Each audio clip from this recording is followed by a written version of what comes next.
سلام دوستای گلم، امیدوارم حال دلتون همیشه خوب باشه.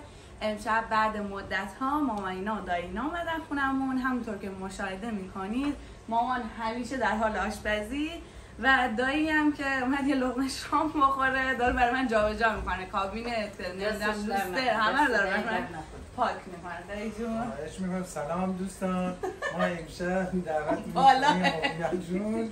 بعد گفتیم عیدم که نزدیکه، حوصله‌مون هم سر رفته، گفتیم خودمون یه جور مشغول کنیم. چه بهتر که به مبینا جون کمک کنم در کار. بهش گفتم نکن این کارو، نمیخواد. برای خودمون خوبه، برای خودمون خوبه. یه خورده سلام دوستای عزیز، سلام. مامانم که در حال غذا درست کردن الان بهتون نشون میدم. مامان برامون کتلت درست کرده. نوش جونتون، نوش جونتون. دور جای دوستا خیلی خیلی خالی. واقعا ما سیب زمینی های مامان همیشه معروفه. نه بابا، واقعا درست میکنید، خوشمزه و خوب سرخ میکنه همیشه. خیلی خوب درست میکنید. حالا یه نفر درست میکنه بهتون مزه میده. ولی خدای سیب زمینی دیگه خیلی تو خوب سرخ میکنی برامون. سلام بچه ها، دوستای گلم. این نقاشی رو دیانا برای من کشیده که من گذاشتم در یخچال. معرفیشو کنم ببینم کیا. این مبینای، این منم، این مشتبه، این بابا محمد. بابا محمدشو خیلی قشنگه، وسط مو نداره، گوشام مو داره. اینم ماما فتیه، موهاش کوتاه، لباس گلگلی میپوشه. اینم او مهرانه، اینم بابا مهیاره، اینم ماما سنه. خیلی هم عالیه. بابا مهیار موهاش همه طلایی و مشکی هم کشیده، همه رو با دقت برامون کشیده. آفرین دیانا جونی. دایی جون خسته نشدی؟ نه الان باید بریم سراغ لوسترا. بریم. من آماده ام. بریم. خب بچه ها الان رسیدیم به لوسترا. من لوسترا رو که تو خونه خودمون اینجوری پاک میکنم.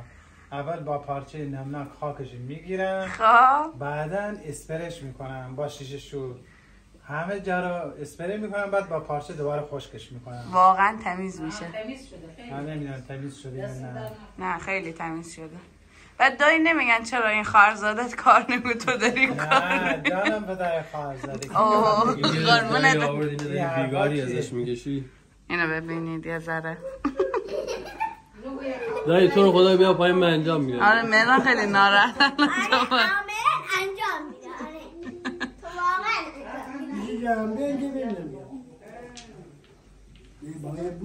کلا لوستر پاک کردن کار سختیه. آره گردن آدم درد میگیره. منم به خاطر اینکه تو اذیت نشی این کار رو دارم برات انجام میدم. مرسی دایی جونه. این قابلی نداره که. این واقعا کار زحمتیه. آره زحمت داره.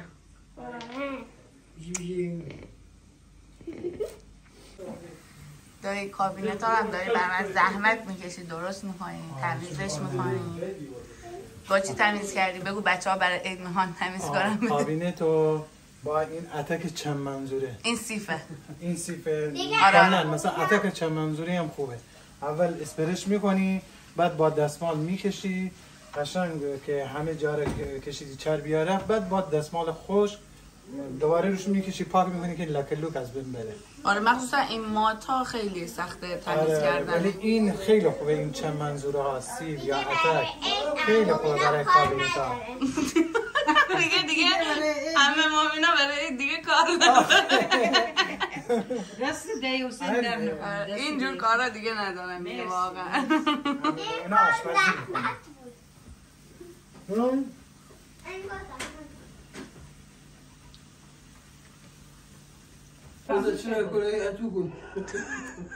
از همین بر برو بزنده هم بگیر. الان گرفتی؟ دارم میگیرم دیگه. دقیقه همین سنه الان باید فیلم میگیرم. از این بر بگیر بعد برو اون بر. اما مشتبه چند؟ نها کن ساعت چنده 11:30 شب به ما غذا نده. افطار خورد دیگه. آهان دیگه موینا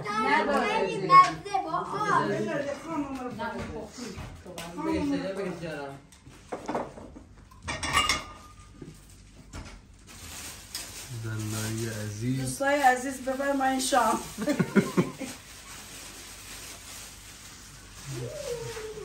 دایی بس دیگه دایی.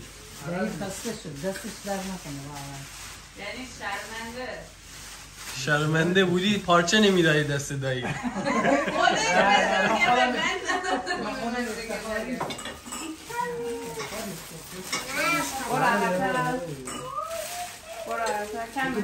این سفره رو میتونم بذارم. این نرو همجوری بذار. نگاه نه بکن بابا نگاه. میریزه. دیانزا برو عرق‌تر باشه دیگه مشتاق بچه نمیتونه. آقا اون بچه بهتر از من نگه داشته. نگاه به سفره رو نگاه بکن. ایلا ترمیمش کن. نه خوبه بیا. مشخص نیست. خودتو نذار یکی بذار. من میدم تو بذار. وای میگه احمد نمیزنه سفره رو بذار. تصف. چس مشتبه استاد تعمیرات. ببین ریختی یا نمیتونی خوب بذاری. بیا بذار مبینه بیا. سفره هم باز کردی. مشروبات رو چسب بزنی. تمام. من دیگه نمیتونم ماموزه سفره میبینه.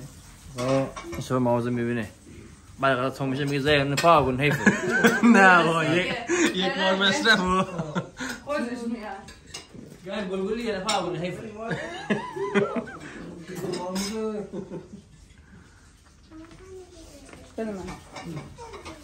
خب بچه ها ما شاممون رو خوردیم. زحمت کشیدن ظرفا هم با کمک همراهی هم شستن زندایی و ماماینا. الان هم برنامه چاییه.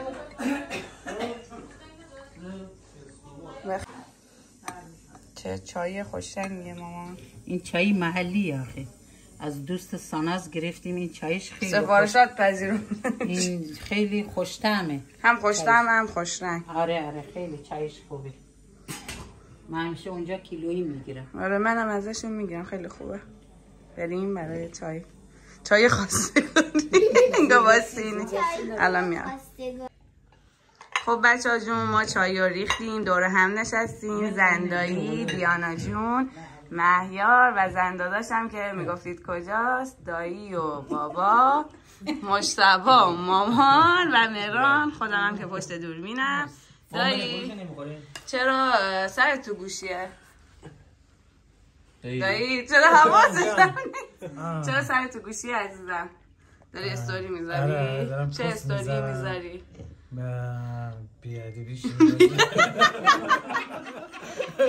بیادی پیش بینندگان دوستان تازه عروسدار شدم. تبریک